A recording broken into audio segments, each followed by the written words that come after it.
La première raison pour laquelle vous pourriez nous écouter et penser que ça ne vous concerne pas, c'est que vous n'avez peut-être pas encore créé d'entreprise. Peut-être travaillez-vous pour une entreprise, avec un très bon travail, mais vous n'avez pas encore créé votre entreprise et ne savez pas non plus quoi créer. Eric. Je pense qu'il y a quelque chose de très important à savoir sur le mot entrepreneur.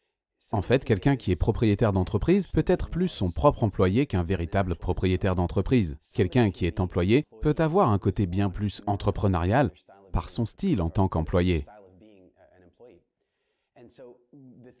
Les thèmes que nous allons couvrir sont très utiles.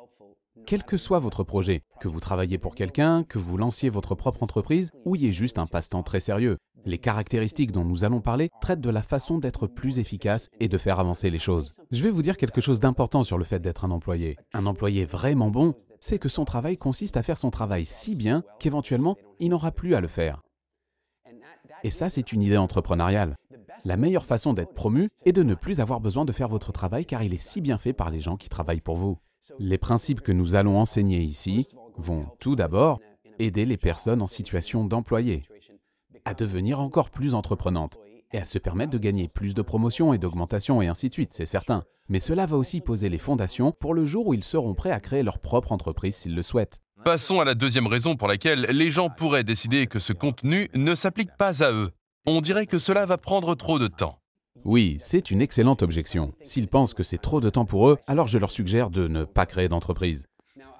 Écoutez, j'ai peut-être l'air un peu blasé à ce sujet, mais en fin de compte, ce que nous allons faire dans cette formation est de condenser votre temps. Voici peut-être la meilleure façon de l'illustrer à tout le monde. Quand j'ai lancé ma première entreprise, j'étais un jeune de 27 ans, dans un pays étranger, avec ma femme enceinte. Je ne savais rien de rien.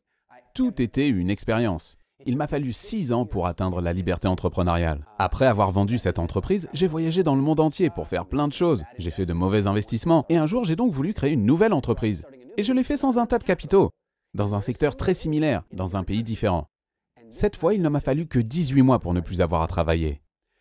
Si quelqu'un s'inquiète de ne pas avoir assez de temps, alors il devrait d'autant plus apprendre les nuances qui lui donneront plus de temps. Moi, j'en ai.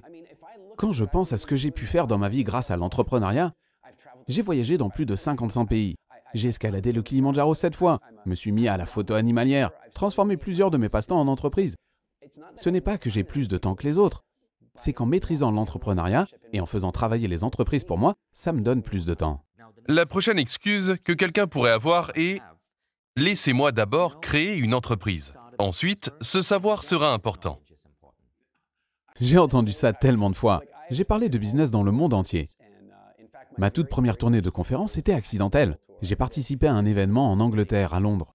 Sans blague, je pensais qu'on m'avait invité pour parler de Wildfit, car c'était ce dont je parlais. Je suis arrivé pour 15 minutes seul sur scène, et quand j'ai commencé, on m'a dit « Non, non, ce sont des entrepreneurs. Ils sont ici pour apprendre le business. Nous avons lu dans le journal que vous avez vendu votre entreprise. Vous êtes ici pour ça. » Donc, j'ai continué en parlant business. Dans cette salle, il n'y avait que des entrepreneurs. C'était génial. Ils m'ont immédiatement invité à prendre l'avion pour Singapour pour parler au groupe suivant. Après cette seule conférence, j'ai fait un tour du monde complet d'invitation en invitation. À chaque événement, à l'exception du premier, les gens venaient me voir et me disaient « Waouh, c'est vraiment génial !» J'aimerais en apprendre plus avec vous après avoir créé mon entreprise. Je me disais « Attendez, vous essayez de me dire que vous voulez métaphoriquement construire d'abord le bâtiment pour ensuite revenir travailler sur les fondations. » La dernière question est « J'aimerais m'assurer que cette idée soit bien déconstruite et j'ai déjà créé mon entreprise. Il est trop tard pour que j'apprenne de nouveaux concepts. » Oui, je pense que j'étais un peu comme ça. Quand j'avais mon entreprise et que quelqu'un venait me proposer un mentorat ou autre chose, je disais « Je fais déjà ceci, j'essaie déjà cela, etc. » L'une des meilleures leçons que j'ai reçues remonte au temps passé avec les Bushmen Hadza en Afrique, quand leur chef m'a invité à participer à une compétition de tir à l'arc. J'en avais déjà fait. Je ne suis pas un expert, mais je n'oublierai jamais. Je tiens l'arc et je suis prêt à tirer la corde. J'essaie, mais je n'y arrive pas. L'arc est trop rigide, je ne peux pas tirer sur l'arc. Les gens regardent, mon ego en prend un coup, puis le chef s'approche de moi et déplace l'arc plus près de mon corps. J'ai dit « C'est ridicule! Si je ne peux pas le tirer comme ça, mon coude ne pourra pas tirer comme ça. » Le chef dit « Non, poussez. » Tout ce que je peux vous dire, c'est qu'il y a environ 1 millier de situations comme ça dans une entreprise, pour lesquelles vous avez votre façon de faire et quand vous commencez à entendre les conseils, c'est inconfortable. Mais l'inconfort est le chemin de la croissance. C'est pour cette raison qu'il faut dès maintenant travailler sur l'entreprise de quelqu'un qui est déjà établi, car il y a des failles, des choses que vous faites qui selon vous fonctionnent très bien. Mais la moindre différence peut tout changer.